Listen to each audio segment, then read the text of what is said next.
Mystical বেঙ্গলিতে তোমাদের স্বাগত। আজকের ক্লাসে আমরা আলোচনা করব বনলতা সেন কবিতাটিকে নিয়ে।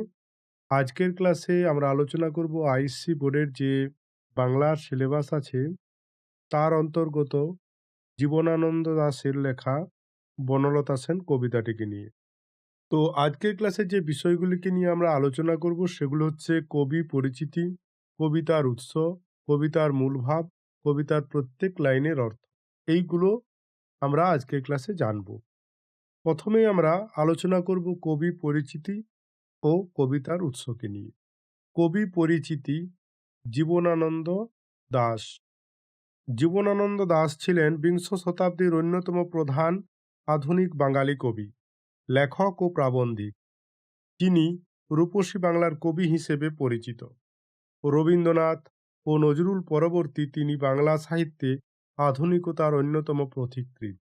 বরিশাল জন্মগ্রহণকারী এই কবি তার জীবদ্দশায় তেমন পরিচিতি না পেলেও মৃত্যুর পর বনলতা সেন, রূপসী বাংলা, মহাপৃথিবী ও ধূসর পাণ্ডুলিপির মতো কালজয়ী সৃষ্টি দিয়ে বাংলা কবিতার জগতে এক স্বতন্ত্র ধারা তৈরি করেন, যা প্রকৃতি, জীবন, মৃত্যু ও আধুনিক মানুষের মনস্তত্ত্ব নিয়ে গভীর পর্যবেক্ষণ তুলে ধরে।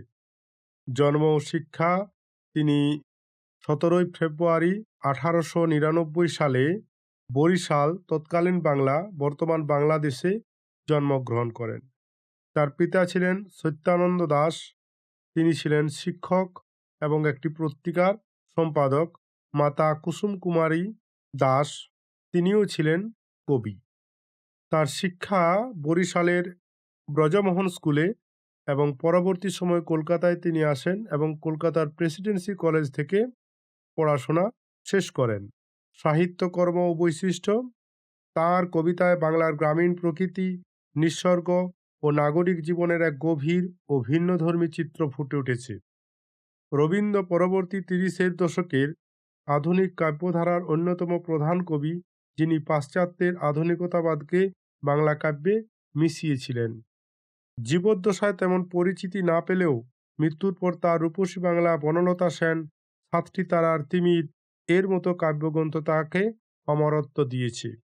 তিনি অসংখ্য কবিতা ছাড়াও বেশ কিছু উপন্যাসও লিখেছিলেন, যেমন মাল্যবান, সুতীর্থ, জলপাইহাটি।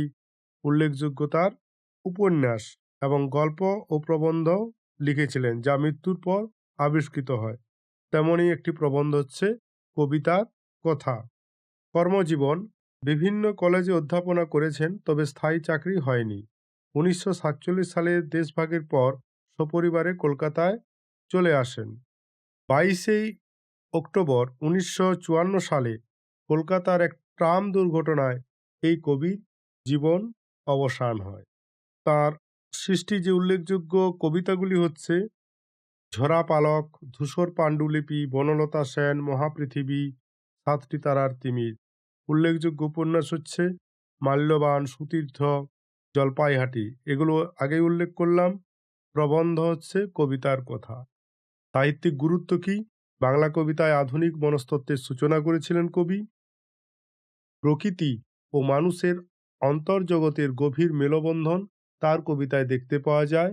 উত্তর আধুনিক কবিদের মধ্যে কবিই ছিলেন প্রথম পথপ্রদর্শক। এরপরে আমরা আলোচনা করব কবিতাটির উৎসকে নিয়ে। জীবনানন্দ দাশের বনলতা সেন কবিতার উৎস মূলত তার বনলতা সেন কাব্য গ্রন্থ, যেটি প্রকাশিত হয় 1942-এ। তবে কবিতাটি 1934 সালে লেখা এবং 1935 সালে বুদ্ধদেব বসুর কবিতা পত্রিকায় প্রথম প্রকাশিত হয়। এটি তার চিত্তরূপমতা ও পরাবাস্তবতার এক অপূর্ব মিশ্রণ, যা প্রেম, শান্তি ও মানব অস্তিত্বের গভীরতাকে প্রকাশ করে, এবং এর মূল প্রেরণা ছিল তৎকালীন যুগযন্ত্রণা ও চিরন্তন সৌন্দর্যের অনুসন্ধান।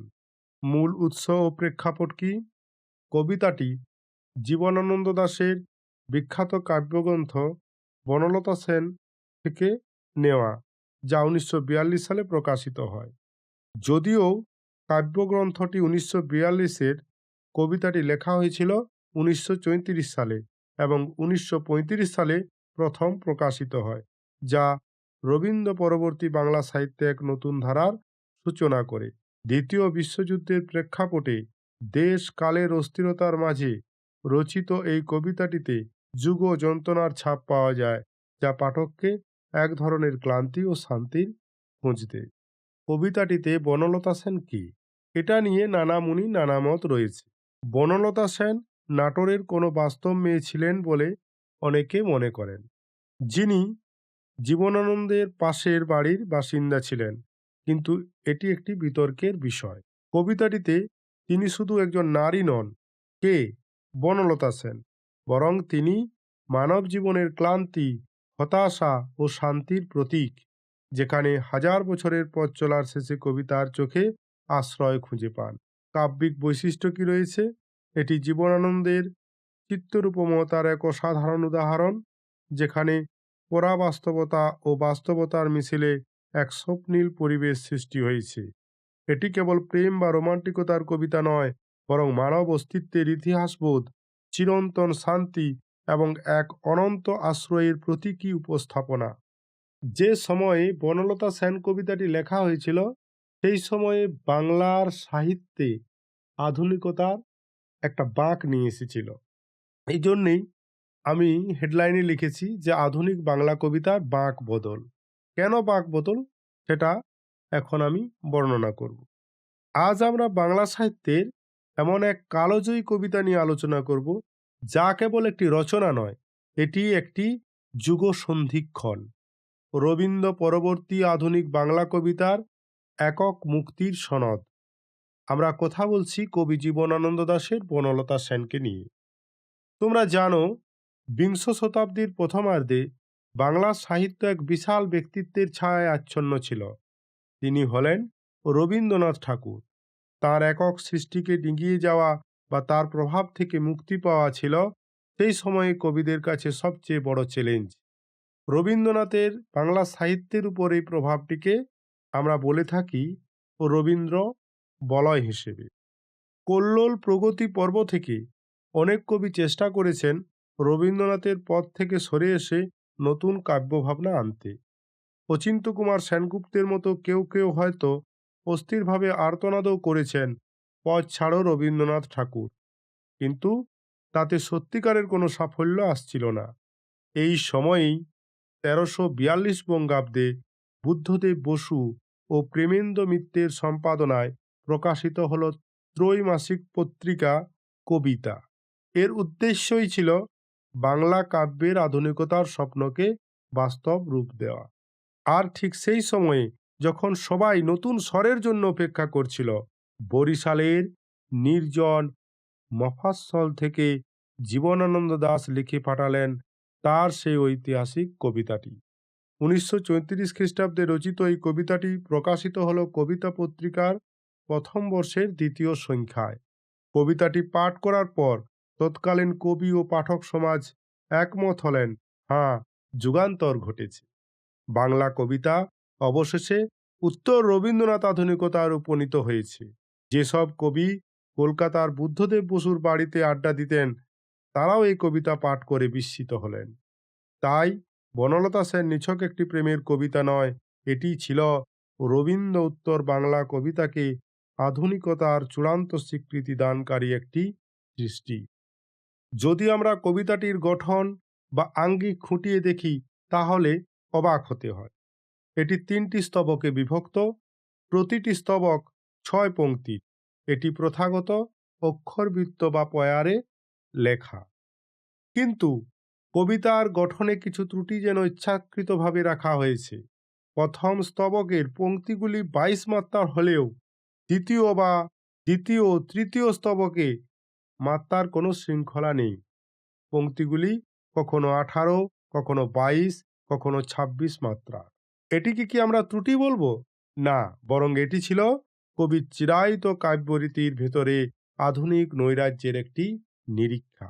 হাঁটিতেছি, হারায়েছে, বসিবার, এর মতো সাধু ক্রিয়াপদ তিনি ব্যবহার করেছেন, যা আধুনিক কবিতায় প্রত্যাশিত নয়। তাহলে তিনি কেন এগুলো এড়াননি? এগুলি কি ঐতিহ্য ও আধুনিকতার মধ্যে কবির এক ধরনের ইচ্ছাকৃত দ্বন্দ্ব? কিন্তু এই সমস্ত খুঁত থাকা সত্ত্বেও এই কবিতাটিকে কেন এত গুরুত্ব দেওয়া হয়, কারণ এর আসল শক্তি আঙ্গিকে নয়, এর অন্তর্নিহিত ভাবনায়। আঙ্গিকে মানে গঠন। এই কবিতাটির মাধ্যমে জীবনানন্দ কি বলতে চেয়েছেন? এই কবিতায় তার হাজার বছর ধরে পৃথিবীর পথে হাঁটার এক নিবিড় অভিজ্ঞতা বর্ণনা করেছেন। এটি কবির একাকিত্ব, বিপন্নতা এবং দুঃসহ নিঃসঙ্গতার কথা, যা মানব সভ্যতার সুদীর্ঘ ইতিহাস জুড়ে বিস্তৃত। তিনি শুধু হেঁটে চলেননি, তার প্রতিটি শব্দগুচ্ছে যেন মানব সভ্যতার রহস্যময় ইতিহাস বিধৃত হয়েছে। সেই ইতিহাস যা আলো পেরিয়ে আবার তমসার দিকে ধাবিত হয়েছে। এই চরম ক্লান্তি ও ইতিহাসের অন্ধকারের মাঝে হঠাৎ আগমন ঘটে এক নারীর। তিনি সাধারণ নন। চুল তার বিদিশার নিশা, মানে অন্ধকার আর রহস্যে ঘেরা সুপ্রাচীন ঐতিহ্য তার চুলের মধ্যে পাওয়া যাচ্ছে। মুখ তার শ্রাবস্তির কারুকার্য, কালের সীমা ছাড়িয়ে যাওয়া সৌন্দর্য তার মুখমণ্ডলে উদ্ভাসিত হয়েছে। সবচেয়ে বড় চমক আসে যখন এই সুদূর অতীতের ঐশ্বর্য বহনকারী নারীকে কবি আমাদের চেনা পরিমণ্ডলে নামিয়ে আনেন। তিনি হলেন নাটোরের বনলতা সেন। ইতিহাসের রূপকথা এবং আধুনিক সময় এক মুহূর্তে, এক বিন্দুতে মিলিত হল। এই নারী সেই পথভ্রান্ত পরিব্রাজকের ক্ষণিকের জন্য পাখির নীড়ের মতো চোখ খুলে দুদণ্ড শান্তি দান করেন। কি এই শান্তি? কিন্তু এই শান্তি কি চিরস্থায়ী? কবি এই প্রশ্নের উত্তর জানেন না।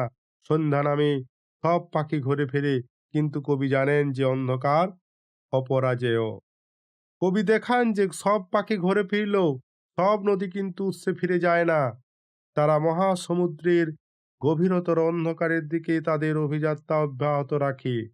ঠিক তেমনি নাটোরের বনলতা সেন যে দুদণ্ড শান্তি দেন, তা ক্ষণস্থায়ী।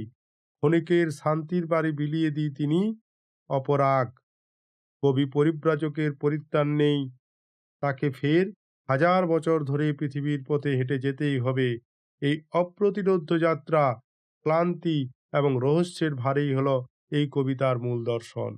তাই এই কবিতাটির উপসংহারে বলতে হবে, বনলতা সেন ব্যাখ্যা সাপেক্ষ হতে পারে, কিন্তু একটি বিষয় নিশ্চিত, এটি 8 দশক আগে বাংলা কাব্যের যে আড়মোড়া ভাঙা শুরু করেছিল, সেই আধুনিকতার পথ ধরেই আজকের বাংলা কবিতা আজও এগিয়ে চলেছে। এটি কেবল একটি কবিতা নয়, এটি ক্লান্তি, রহস্য, ইতিহাস আর মুহূর্তের শান্তির এক নিবিড় শিল্প। এই বিষয়টা আলোচনা করলাম আইসি বোর্ডে। কেন না, এটা থেকে অনেক সময় ভেঙে ভেঙে কোশ্চেন আসতে পারে। যেমন কোশ্চেন আসতে পারে, আহ, বনলতা সেন তৎকালীন বাংলা সাহিত্যে কি পরিবর্তন নিয়ে এসেছিল, বা এই কবিতাটি যে আধুনিক কবিতার সর্বশ্রেষ্ঠ উদাহরণ ছিল সেই সময়ে, তা ব্যাখ্যা করো। এমন কোশ্চেন আসতে পারে, একটু ক্রিটিক্যালি থিঙ্কিং ভাবে যদি কোশ্চেনকে করা হয়ে থাকে। যা হোক, আমরা এই কবিতাটির প্রত্যেক লাইনের অর্থ এখন জানব। প্রত্যেক লাইনের অর্থ এবং বিশ্লেষণ আমরা করব এবার। হাজার বছর ধরে আমি পথ হাঁটিতেছি পৃথিবীর পথে, সিংহল সমুদ্র থেকে নিশীথের অন্ধকারে মালয় সাগরে। প্রথম লাইনটি দেখো, হাজার বছর ধরে। প্রথম লাইন, হাজার বছর ধরে আমি পথ হাঁটিতেছি পৃথিবীর পথে। হাজার বছর ধরে মানে কি? বহু প্রাচীন কাল থেকে। এই অংশটার বিশ্লেষণ করলে কি হবে? কবি পরিব্রাজকের যাত্রা শুধুমাত্র বর্তমান জীবনের নয়, এটি যেন অনাদি অনন্তকালের যাত্রা।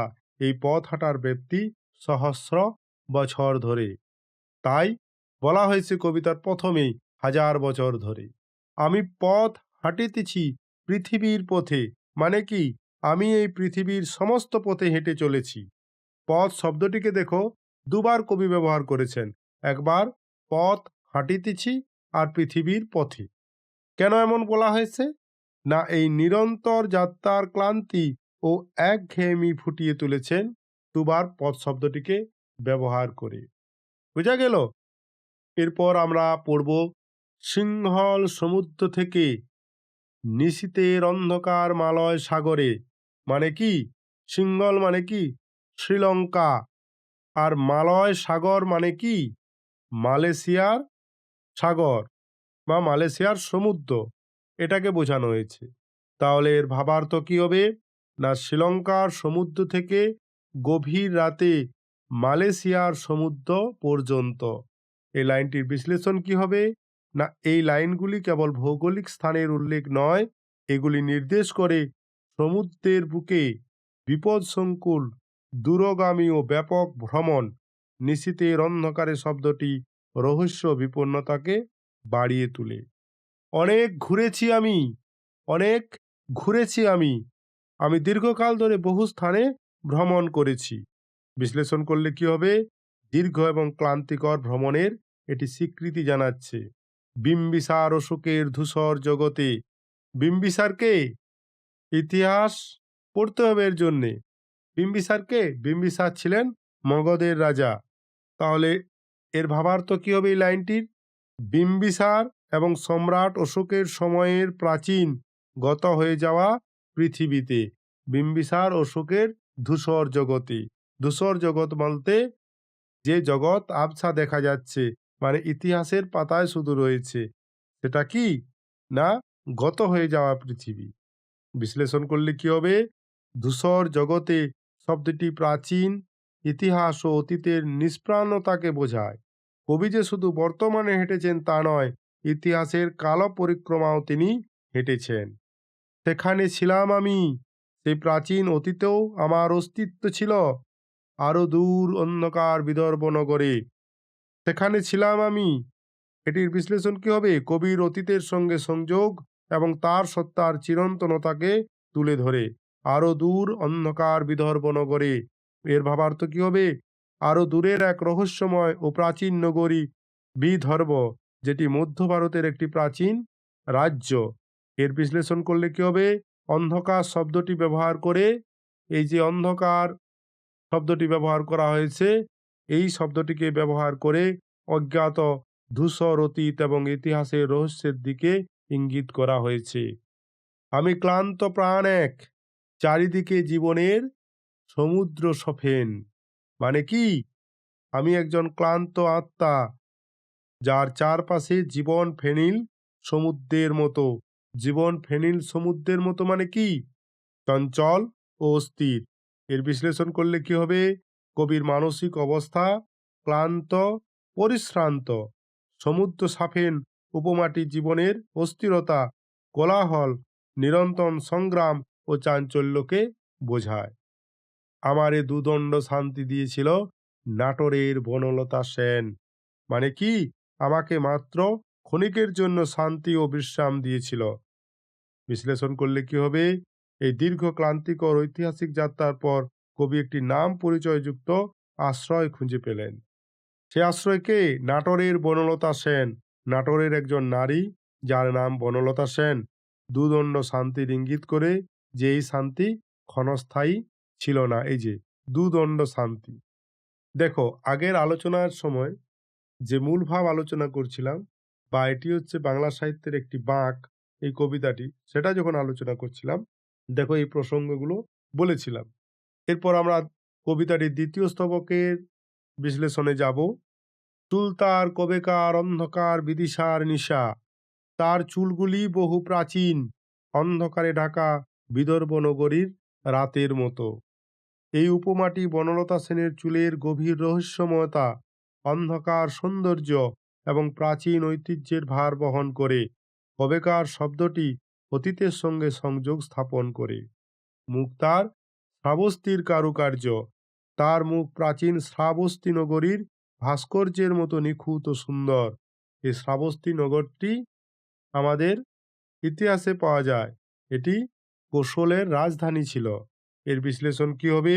মুখের সৌন্দর্যকে ইতিহাসের সেরা শিল্পের সঙ্গে তুলনা করা হয়েছে। তার মুখ যেন মানব সভ্যতার অতীতের ঐশ্বর্যময় শিল্পকলা বহন করছে। অতি দূর সমুদ্রের পর হাল ভেঙে যে নাবিক হারায় আছে দিশা। মানে কি? অনেক দূরের সমুদ্রে জাহাজ ভেঙে গিয়ে নাবিক তার দিক নির্দেশনা হারিয়ে ফেলেছে। বিশ্লেষণ করলে কি হবে? নাবিক হলো সেই দিশাহারা বিপন্ন ক্লান্ত পরিব্রাজক। এটিতে কবির এই প্রতিচ্ছবি দেখতে পাই, যেখানে সমুদ্রের বিপদ হলো জীবনের সংকট।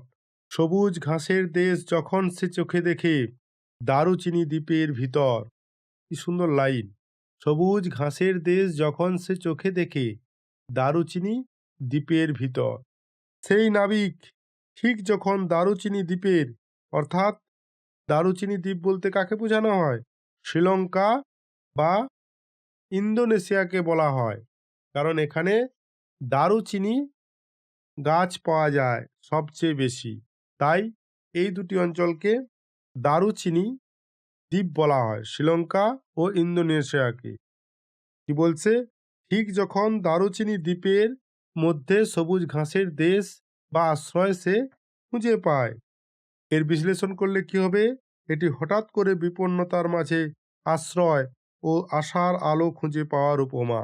অর্থাৎ কবি যখন ডুবে যাচ্ছে মাঝ সমুদ্রে, তখনই তিনি আশার আলো হিসাবে দারুচিনি দ্বীপের মধ্যে পৌঁছে যান। তাই দারুচিনি দ্বীপ হলো শান্তির প্রতীক।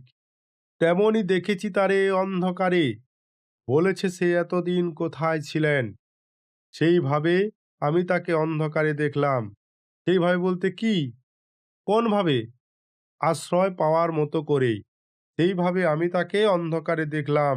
সে যেন আমাকে বলল, এতদিন আপনি কোথায় ছিলেন? বিশ্লেষণ করলে কি হবে? অন্ধকারে দেখা ইঙ্গিত করে বনলতা সেন যেন সেই তমসার মাঝে হঠাৎ আবির্ভূতা আলোক রশ্মি।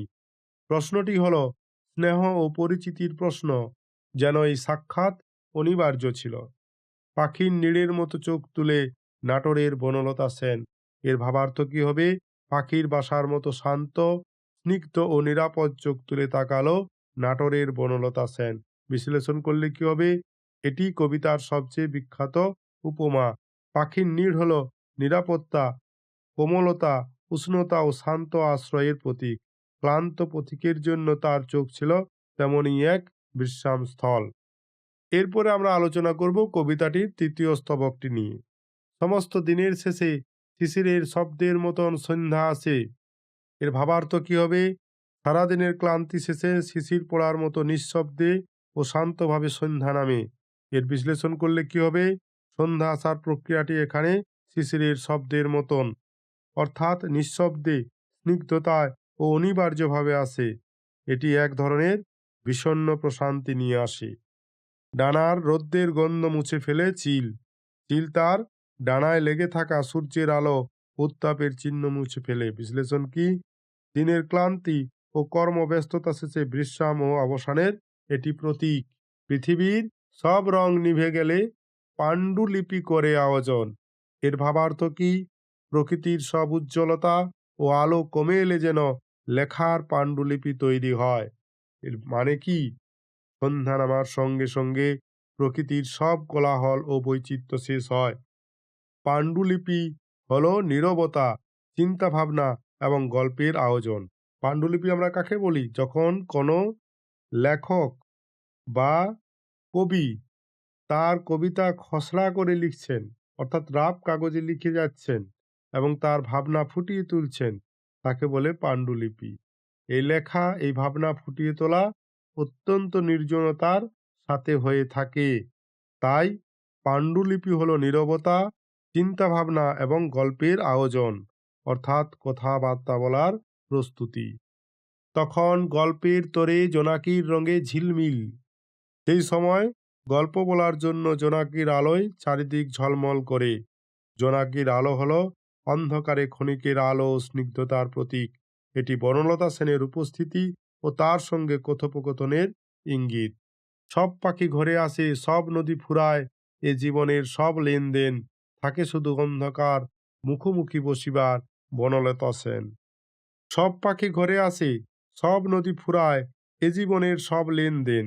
সব পাখি তাদের বাসস্থানে ফিরে আসে, জীবনের সব চাওয়া পাওয়া, হিসাব নিকাশ শেষ হয়। বিশ্লেষণ করলে কি হবে? এই পংক্তিতে ছন্দপতন ঘটেছে। সব পাখি ঘরে আসে কিন্তু নদী ফুরায় না। নদী তার গন্তব্যের দিকে চলতে থাকে। জীবনের লেনদেন ফুরানো মানে দিনের সব কাজ শেষ হওয়া। থাকে শুধু অন্ধকার মুখোমুখি বসিবার। বনলতা সেন। দিনের শেষে শুধু অন্ধকার অবশিষ্ট থাকে, আর সেই অন্ধকারের মাঝেই বনলতা সেন আমার মুখোমুখি বসে থাকেন। থাকে শুধু অন্ধকার, এটি জীবনের অনিবার্য সত্য, রহস্য এবং শূন্যতার প্রতীক। সেই অন্ধকারের মাঝেও বনলতা সেনের উপস্থিতি সামান্য সান্ত্বনা দেয়, তবে এই শান্তি স্থায়ী নয়। এখন আজকের ক্লাসের একেবারে শেষ পর্বে আমরা চলে এসেছি। উপসংহার: বনলতা সেন কালের পথে এক ক্ষণিক জ্যোতি। বনলতা সেন নিছক কয়েকটি পংক্তির সমষ্টি নয়, এটি কবি জীবনানন্দ দাশের এক অসাধারণ দার্শনিক উপলব্ধির দলিল। এই কবিতাটি সেই সব মানুষের চিরন্তন কাহিনীর প্রতিচ্ছবি, যারা হাজার বছর ধরে জীবনের পথে হেঁটে চলেছেন, বহন করে চলেছেন ইতিহাসের ধূসর ক্লান্তি এবং জীবনের সপেন সমুদ্রের অস্থিরতা। কবি নিজেকে এক মহাকালের ক্লান্ত পরিব্রাজক রূপে তুলে ধরেছেন, যিনি বিম্বিসার অশোকের প্রাচীন জগৎ এবং মালয় সাগরের বিপদসংকুল পথ পেরিয়ে এসেছেন।